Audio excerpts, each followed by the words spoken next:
Olá família, graça e paz abençoados, graça eterna, sejam todos bem-vindos a mais uma reflexão em graça, mais uma reflexão da palavra do Pai, tá bom? Queridos, muitas pessoas têm o conceito, principalmente se tratando do sistema religioso de um modo geral, de que o salvo, ele precisa se manter salvo, e para se manter salvo, no que tange a eternidade, ele precisa morrer praticando as indulgências religiosas. Vamos lá. Se todas as indulgências religiosas de todas as denominações, de todas as instituições, fosse a mesma, ou seja, fosse única, até que a gente poderia pensar desta forma. Mas não. Você vê que toda instituição religiosa tem um pensamento peculiar, particular. Cada uma tem o seu entendimento acerca disto e daquilo outro. Então, não cabe na mente de um cristão, de um filho de Deus, ele pensar que para se manter salvo eternamente, ele precisa estar praticando ali as orientações da sua religião, seja ela qual for. E não faz sentido, abençoados. Eu vou ler um texto, apenas um versículo, para a gente entender melhor. Está lá no livro histórico de João, no capítulo 6, versículo 37, que diz assim: todo aquele que o Pai dá, esse virá a mim, e o que vem a mim, de modo algum ou de maneira nenhuma, lançarei fora. Olha que interessante. Todo aquele que o Pai, disse Jesus de Nazaré, todo aquele que o Pai lhe concede, todo aquele que o Pai lhe dá, todo aquele que o Pai, o Eterno, deu a Cristo, a Jesus, todo aquele que o Pai me dá, este que o Pai me deu, virá a mim. Quem vem não é outro. Quem vem não é aquele que decidiu aceitar Jesus. Quem vem não é aquele que decidiu se tornar um filho de Deus. Quem vem não é aquele que estava cansado do mundo e de repente acordou um dia e disse: sabe de uma, a partir de hoje eu vou ser de Jesus, eu vou ser crente, eu vou ser isso. Não. Todo aquele que o Pai me dá, este que o Pai me deu, virá a mim. E este que vem a mim, porque só vem porque o Pai deu, nunca, de modo algum, o lançarei fora. A pergunta é, irmãos, cadê o famoso livre-arbítrio para a vida eterna? Simplesmente não existe. Ele não existe porque dentro dos contextos históricos bíblicos, nós vamos ver que no que tange à eternidade, nunca dependeu do homem escolher a vida eterna, a salvação ou a perdição. Sempre passou pela mão de Deus, pelo próprio Criador. Olha, João 6,37, todo aquele que o Pai me dá, esse que o Pai me deu é que vem a mim. E esse que vem a mim, de maneira nenhuma eu lanço fora. Ah, irmão, tá vendo? Tem que ir a Ele, tem que vir a Jesus. Ou seja, tem que aceitar a Jesus. Mas ninguém aceita, ninguém confessa, ninguém vem a Jesus se não foi concedido por Deus. Todo aquele que o Pai me dá, disse Jesus, este que o Pai me deu é que vem a mim. E o que vem a mim, de maneira nenhuma eu lançarei fora, ou seja, não se perde. Ninguém vem a Jesus porque decidiu vir, só vem porque o Pai concedeu. E se veio, não se perde de modo algum. Por quê? Porque veio pelo Pai e se conserva, permanece. O escravo não permanece na casa, mas o filho permanece para sempre. Então, abençoados, os filhos de Deus não nasceram da vontade do homem, da vontade do sangue, da vontade da carne. Eles nasceram da vontade de Deus.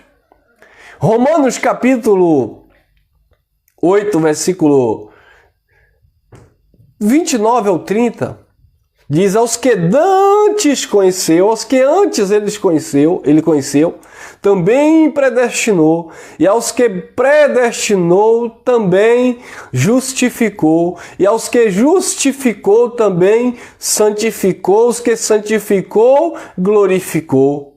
Então, observe que todo este processo, né, de aceitação em Deus, de crer em Deus, nunca dependeu do homem. Paulo disse a Tito, lá no capítulo 1, que a fé, a capacidade de crer no eterno, é um dom dos eleitos de Deus. E o mesmo Paulo, falando aos Tessalonicenses, ele diz que a fé não pertence a todos. Então, o justo, aquele que foi justificado, ou aquele que nasceu totalmente perfeito no eterno, ele vive por fé no eterno, por fé no Criador, na obra perfeita de Cristo. E não naquilo que ele faz, mas naquilo que o eterno fez em prol de sua vida. Tá bom, queridos? Então, fica aqui só esta reflexão para a gente pensar um pouquinho, né? Para você, talvez, que está assistindo pela primeira vez, você que pertence a uma denominação evangélica, católica, enfim. Pense fora da caixinha da religiosidade. O nosso convite aqui neste canal não é para você examinar, estudar a palavra de Deus dentro da visão teológica da sua instituição, dentro da visão teológica da minha, que eu não tenho, tá? Mas da minha instituição ou da minha igreja, como algumas pessoas dizem: ah, esta igreja é assim, esta igreja é assado. Nós não temos igreja, nós somos a igreja do Eterno, onde Ele é o cabeça, onde Ele ministra, onde Ele edifica. Mas quando nós lemos a palavra de Deus, quando nós lemos o Evangelho, nós não podemos, sabe, abençoado, ficar preso ao entendimento teológico, ao entendimento limitado, restrito da visão religiosa que você faz parte.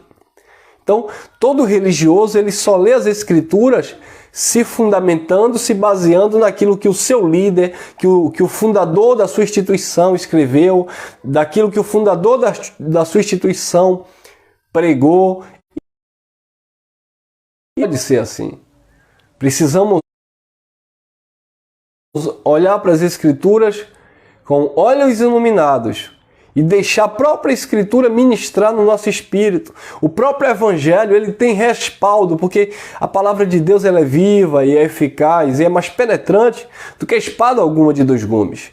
Se eu te conduzo a ler o Evangelho de acordo aquilo que eu acho, que eu quero estabelecer para uma instituição, aí eu vou te corromper.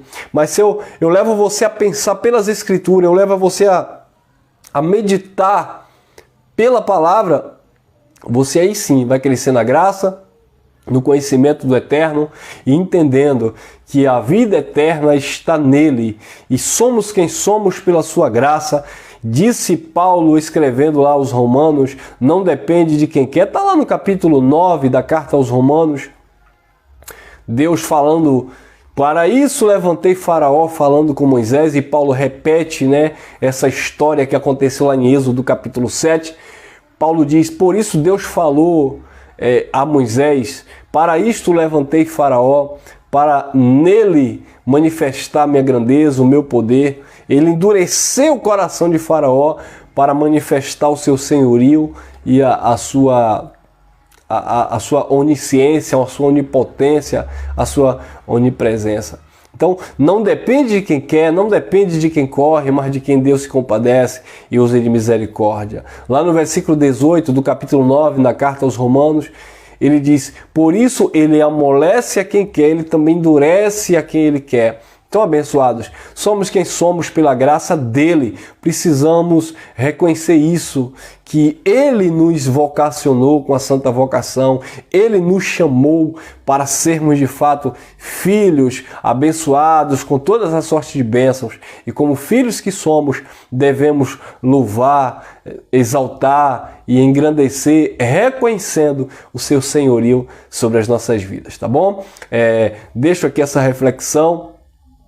Hoje é meu aniversário, 22 de junho, né? Nós estamos falando aqui dia 22 de junho, não sei que dia você vai assistir essa mensagem. 22 de junho de 2021. 2022, tá bom? Então, hoje eu estou completando quarentão, então não tive condição de entrar ao vivo aqui com vocês, mas estou deixando aqui esta reflexão para os amados irmãos, sabendo que Ele, o Eterno, é que nos chamou, nos vocacionou, e aquele que Ele chamou, vocacionou, derramou esse dom da fé, manifestou essa graça, de maneira nenhuma Ele lançará fora. Muitas vezes, abençoado, nós mesmo com as nossas atitudes é que nos excluímos desta comunhão com o Criador. Mesmo assim, Ele jamais te abandonará, jamais te rejeitará. Como um pai que ama, Ele corrige e disciplina, mas os seus braços estarão sempre abertos para acolher o filho, para ensinar o filho, para conduzir o filho. E o Espírito testifica no nosso espírito que nós somos filhos de Deus. Aquele que se uniu ao Senhor se tornou um só espírito com o Senhor. Por isso, o Pai dos Espíritos, Ele habita não na tua carne, mas no teu espírito. E esse espírito que está ligado no Pai, ele tem comunhão plena com o Eterno. Ele está perfeito no Eterno, ele está abençoado no Eterno, ele está salvo no Eterno, ele está pleno no Eterno. E por isso que nós dizemos que estamos vivendo a plenitude da graça de Deus em Cristo Jesus. Amém? Beijo no coração de todos, obrigado aí, deixa teu like, compartilha à vontade, você que não é inscrito, se inscreva. Para quem não me conhece, eu sou teu irmão em Cristo, Elcio Jesus, falo aqui da cidade Camaçari, estou entre Lauro de Freitas e Camaçari, tá? E também a capital, Salvador, capital da Bahia, tá bom? Beijo no coração, graça e paz, graça